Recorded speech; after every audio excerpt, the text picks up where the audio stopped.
All right, quick update on this 2022 Thunderheader ST. I've had it for a couple weeks. I made a couple videos about some things I did to it and some thoughts on it. Just wanted to update and provide a little bit of additional information for those that can use it. So just to review, I'd made a video before, talked a little bit about some things that I had done to start. Number one was the seat. That's a Lucky Dave seat. I've been happy with that. Seems to move you forward a little bit from the stock seat. Number two, I added the Thrashin 6.5-inch risers, and very pleased with those. Aesthetically, they're really nice, and then they put the bars at a much better position for me. Like I said, I'm 5'10", and they push them back just enough for me to be more comfortable. They required for me, I kept the stock bar for now, so there's no cable swaps, no wire extensions, no nothing. Just did the risers as well as the bushings and the riser, the hardware, the bolts. So that's nice. I'll add the higher bend bar later on when I'm ready to get into that project and do the cables and the wires and all that kind of stuff. But for now, it's nice. The other thing I swapped is the grips to these Performance Machine grips. I've had these before; they're nice, but stock Harley grips would just feel slippery and kind of suck to me. So that's a welcome change. A couple other things I've done, and is I don't have it on now, but I added the detachable hardware and sissy bar to this, as well as this Clockworks windshield. I've mentioned it before, but I think this thing sucks. I don't think there's any difference in this from stock, really, that I could tell, except the way it looks. I've heard Clockwork stuff sucks before, and I should have listened, because I can't speak for their other products, but I'm not a fan of this thing. It's coming off as soon as I can get a better one, whether that's the Harley taller version or some aftermarket, whatever. I'll figure it out, but it definitely needs to be taller than this. It's hit me in the chin. I'm about 5'10". The other thing I added today was one of these rock form things for my phone. I usually don't like to keep my phone on my bars, but because I had installed this Rockford audio unit, the putting the phone on the bars is kind of necessary, because you can change the song or the volume or what have you. And I guess if I need like navigation later on, great, I've got it right there. So whatever. Couple other things I did just recently add a Thunderheader exhaust, the S&S intake air cleaner, and a tune from using the PowerVision 4 from Fuel Moto, which those guys have always been awesome. Great customer service. Used those guys several times on some twin cams I used to have for tuning and stuff. They're really cool. So always had a good experience with them, and I think I also ordered the air cleaner from them. Just a quick note on the Thunderheader. As usual, this was kind of quirky to install. Any of you guys have had Thunderheaders before?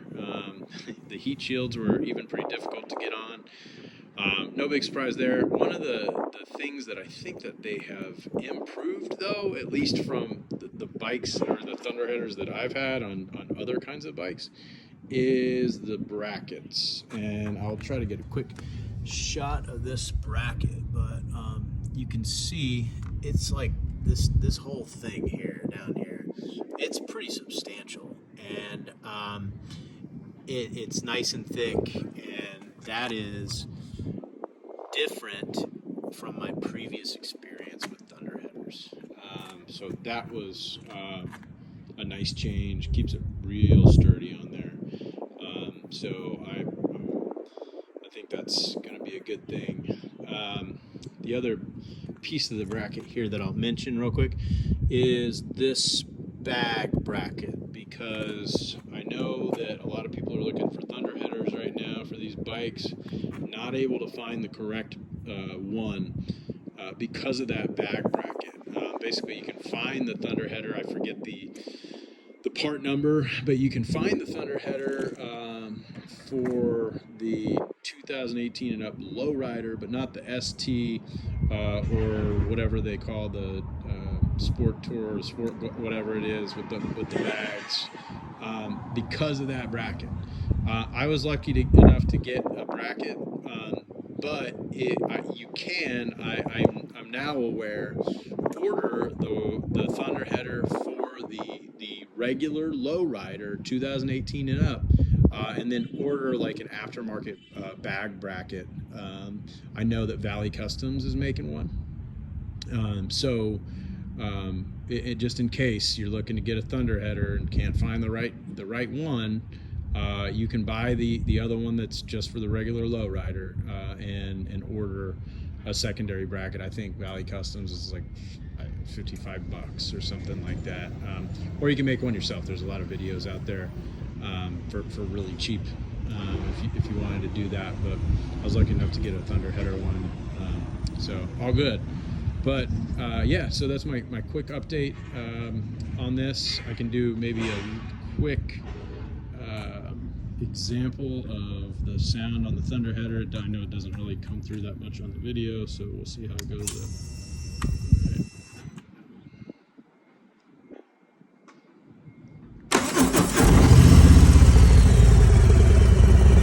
Other people have mentioned this. I think the Thunderheader is like relatively quiet compared to other Thunderheaders, in my opinion, at idle.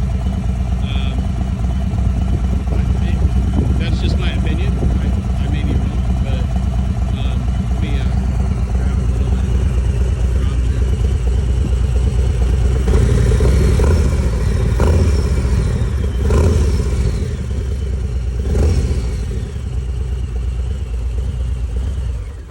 So the thing that stands out to me about just pulling a little bit of throttle is like that bracket is really solid.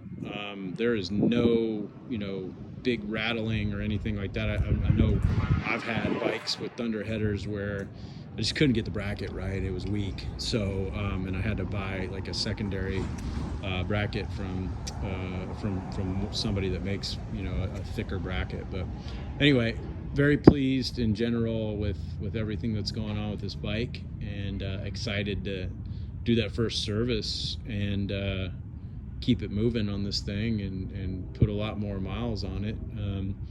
Probably done with major modifications for now. Next I'll probably get the bars right and the cables, etc., and maybe eventually some paint. I've got some ideas there, but yeah, I mean, just right now it's just gonna ride the shit out of it. So anyway, hope this helps. Leave a comment, holler at me if you have any comments or questions, and ride safe.